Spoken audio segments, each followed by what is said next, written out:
Madame l'ambassadeur, Mesdames et Messieurs les représentants et amis de la communauté rwandaise, je vous souhaite la bienvenue ici. On est très heureux de pouvoir vous accueillir aujourd'hui à l'occasion de cette journée internationale de commémoration des victimes du crime de génocide, d'affirmation de leur dignité et de prévention de ce crime qui marque l'adoption de la Convention pour la prévention, la répression du crime de génocide, un engagement mondial qui a été pris à la création des Nations Unies en 1948, il y a 75 ans, à la veille de la Déclaration universelle des droits de l'homme. C'est dire si entre aujourd'hui et demain, nous sommes au croisement de commémorations importantes, s'agissant bien sûr des droits de l'homme en général, de la paix et du travail de mémoire.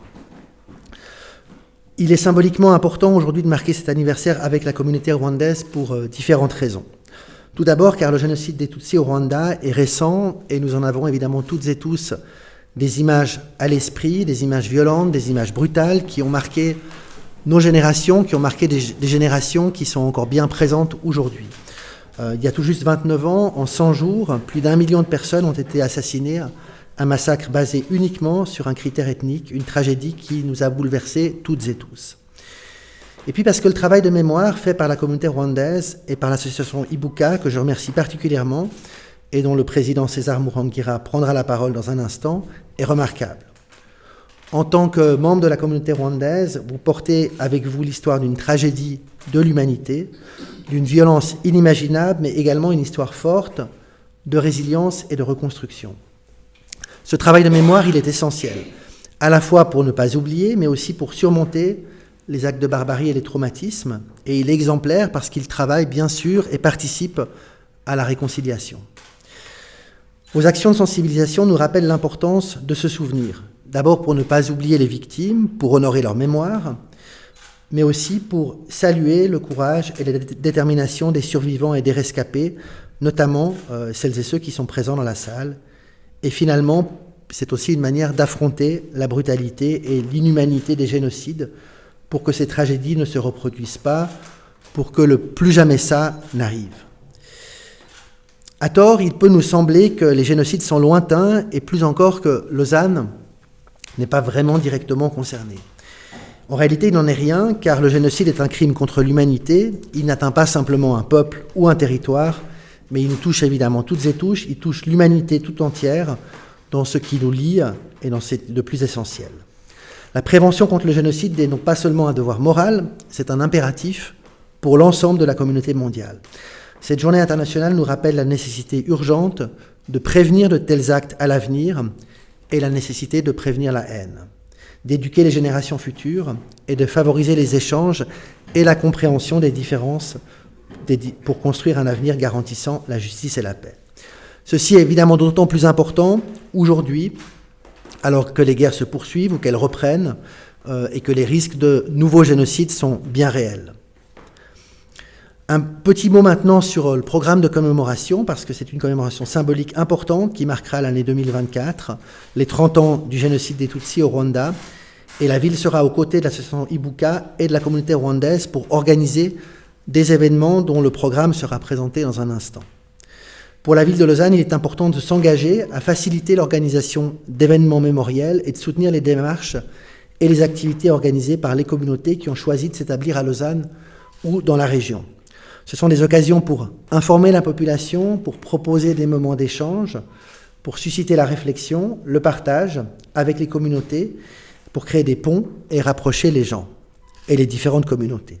Le programme prévu se déroulera sur 2 semaines en avril 2024 et les événements permettront, j'en suis convaincu, d'aller à la rencontre de la population lausannoise, que ce soit au travers d'expositions, de tables rondes, de lectures ou de pièces de théâtre. En plus de ce programme de commémoration qui se déroulera l'année prochaine, c'est finalement une autre initiative portée par la communauté rwandaise et Ibuka qui nous rassemble aujourd'hui. C'est en effet sous votre impulsion et grâce à votre détermination pour créer un lieu de recueillement et de rencontre pour la paix à Lausanne que nous nous retrouvons aujourd'hui ici. Et cela mérite d'être souligné. Je saisis l'occasion de remercier les initiateurs de ce projet, et en particulier M. Rudasingwa, qui malheureusement ne peut pas être présent aujourd'hui, pour leur exprimer et lui exprimer à lui toute ma reconnaissance. Ce week-end, nous nommons en effet symboliquement l'amphithéâtre du parc Morpeau, qui se trouve donc juste derrière la villa, et qui fait face au tribunal fédéral, nous le nommons symboliquement, et c'est aujourd'hui que nous l'inaugurons, Forum de la paix. Le projet a été long, les discussions nombreuses.